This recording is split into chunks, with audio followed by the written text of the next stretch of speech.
Hello, this is Junie. We are on Wednesday's lesson, Law and Faith. Question A. Does placing our faith in Jesus as our personal Savior do away with the law? Since we believe in Jesus, should we obey the law or keep the law? Why or why not? Romans 3:31 says, "Do we then make void the law through faith? God forbid. Yea, we establish the law."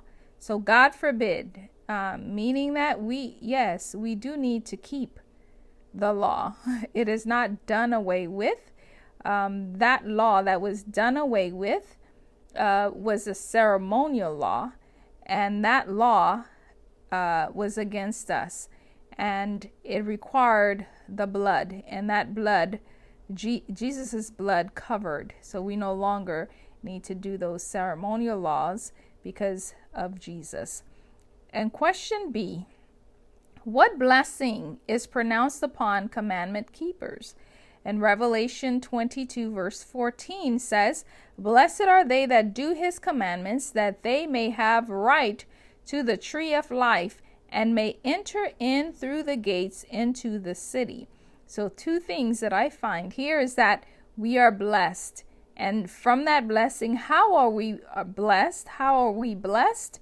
We will have the right to the tree of life. And that is something to be thankful for. In Spiritual Gifts, Volume 3, page 88, it says, "By transgressing God's commandments, a curse fell upon Adam and Eve, and they were deprived of all right to the tree of life. Christ died to save man and yet preserve the honor of God's law. He says, 'Blessed are they that do his commandments, that they may have right to the tree of life and may enter in through the gates into the city.'" The Son of God here presents the doing of the commandments of God as the condition of a right to the tree of life. The transgression of God's commandments deprived man of all right to the tree of life. Christ died that by virtue of his blood, obedience to God's law might make man worthy of the heavenly benediction and grant him a right again to the tree of life. So we lost the right to the tree of life when Adam and Eve sinned, but Christ died so that we can have that right again. In Early Writings, page 17, it says there's a vision here that was given to Sister White. And it says, "Angels were all about us as we marched over the sea of glass in the gate of the city. Jesus raised his mighty, glorious arm, laid hold of the pearly gate, swung it back on its glittering hinges, and said to us, 'You have washed your robes in my blood, stood stiffly for my truth. Enter in.' We all marched in and felt that we had a perfect right in the city." So this was a full vision. Just a short part was given here, but go back and read that in Early Writings, page 17.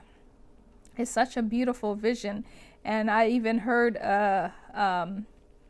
someone else to sing this song, and it's just so beautiful. Reading the story and singing that song was just very, it just brought you, like, it took me to heaven in a sense. Gave me a glimpse of heaven. Not that I went to heaven, but it just gave me a greater desire to go to heaven. And part C, question C, how does this show that God never changes? And Hebrews 13 verse 8 says, "Jesus Christ, the same yesterday and today and forever." And so he is the same today as he was yesterday. It says Jesus will do great things for us if we will faithfully perform our duty. We must yield our will to the will of God. We must honor the Lord by obeying all of his commandments, even in what we term little things. The truth, like its divine author, is unchangeable in its requirements, the same yesterday, today, and forever. It is not in harmony with the traditions of men. It does not conform to their opinions. The truth has ever brought a separation between God's people and the world. But if our position in former years as a peculiar people was approved of God, How does he regard our present position? Have we gained in spirituality since we departed from our early simplicity? And so may the Lord help us to understand, just like Sunday's lesson, he does not change. He's the same. So help us. May the Lord help us to remain faithful until he comes, and then we will have the right to the tree of life. God bless you.